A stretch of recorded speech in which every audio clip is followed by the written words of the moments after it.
Hello, welcome to the Grow Your Wealthy Mindset podcast, where it is all about helping amazing physicians just like you create a wealthy life free from burnout and with the financial security to practice medicine on your own terms. I'm your host, Dr. Elisa Chiang. Welcome back to the Grow Your Wealthy Mindset podcast. Recently, Dr. Nisha asked me a question that hits home for every high-earning professional. When is the right time to start taking Social Security benefits? Standard financial advice says to wait until you're 70 years of age. But let's be real. I'm in my mid-40s, and when I see projections that the Social Security Trust Fund will run dry by 2033, when I'm only in my mid-50s, I've personally built my retirement plan assuming that I'll get zero. Chances are I will probably receive something, but less than the benefits that retirees now are being offered. But for those of you who are listening, who are in your 60s, this isn't a theoretical math problem. It's a decision you have to make right now. Today, we're breaking down the mechanics, the break-even math, and why, for physicians, this decision is actually about political diversification. Let's talk first about how Social Security benefits are calculated. Unlike what most people think, Social Security is not a savings account. It's not an account that you've been putting in money towards your financial future throughout your working years. Uncle Sam takes money that you and I pay into Social Security now in order to pay out benefits now, not for us in the future.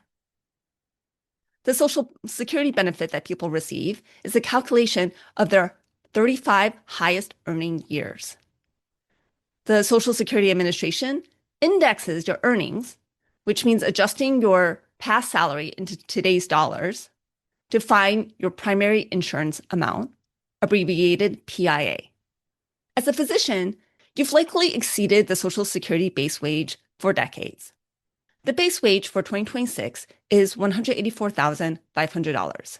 This is the amount where you need to pay Social Security up to this maximum base wage.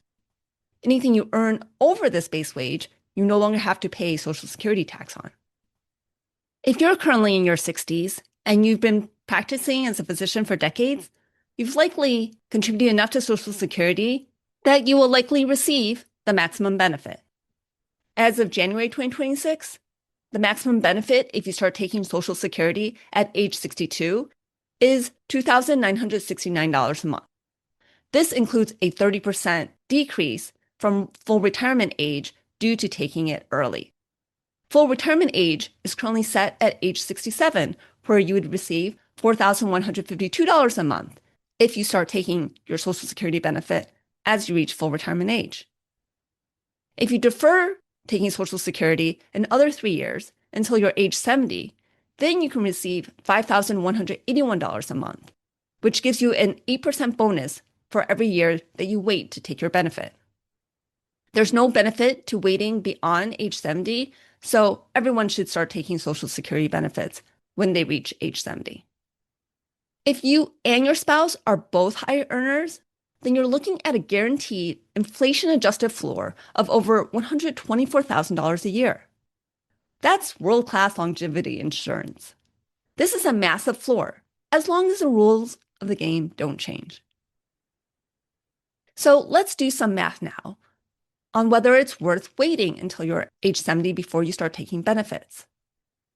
If you turn 67, and let's say your benefit is $4,000 for some easier math, but you wait to age 70, where you would actually get closer to $5,000, technically it would be $4,960, then you're giving up $144,000 in total payments over those 3 years. That's $4,000 a month times 36 months. To recoup that $144,000, using your extra $960 a month, you need to live 150 months, or 12 and a half years, which puts your break-even age at age 82 and a half. However, this math is actually incomplete because it totally ignores the time value of money.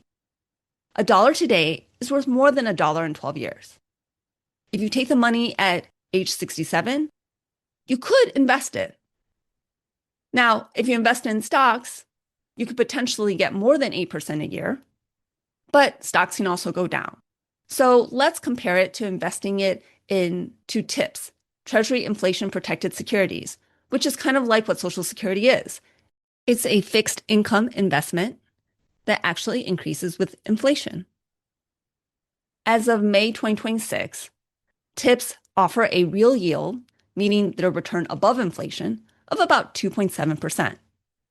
When you factor in that 2.7% real interest rate, you aren't just missing out on $144,000 by waiting.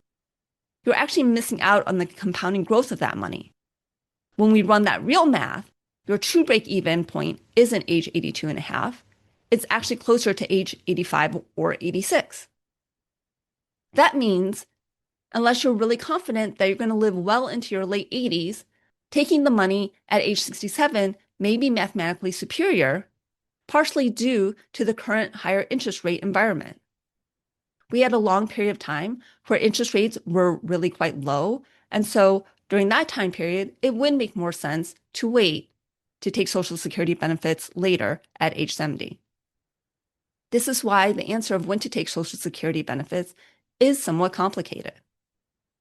After all, if you do reach age 67, your life expectancy for those living in the United States, according to Social Security data, is an additional 16.67 years for men and 19.1 additional years for women.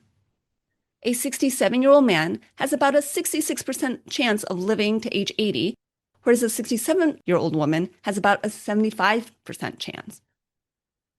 The odds are pretty good that if you're in good health at age 67, that you're going to live longer than the break-even age.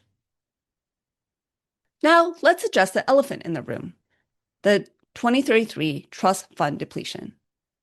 If Congress doesn't act, benefits could be sliced by anywhere between 23% and 28% across the board for people receiving Social Security benefits. There is some specific risk for physicians and other high-earning professionals, and that is what's called means testing. In a political climate that favors wealth redistribution, future legislation may not cut everyone equally. They may say, if you have $5 million in your portfolio and $200,000 in RMDs, then we are capping the amount you can receive from Social Security by 50% of your original benefits. Or they could say, you're not going to get Social Security if you have assets or RMDs above a certain threshold. If you're worried about this, we'll just say socialist nature of future tax policy, there is a strong argument for taking money at age 67. Why? Because it's much harder for the government to take away a benefit you are already receiving than to change the rules on a future promise. By taking it now, you can move those dollars into your private accounts, where that money is yours and won't be taken away. Before you decide whether to wait to age 70, you also want to consider on where you live. As of 2026, 42 states do not tax Social Security benefits. If you live in one of those states, like Florida, Texas, or Washington, your Social Security benefit check is pure cash. But if you live in a state like Minnesota or Vermont that does tax Social Security benefits, then that 8% bonus you're waiting for is actually much smaller after the state takes its cut. Then there are the IRMA surcharges. For high earners, a larger Social Security check at age 70 could push you into the higher Medicare premium tier. You might get an extra $1,000 from Social Security, only to turn around and get $400 of it back in higher Medicare Part B and D premiums.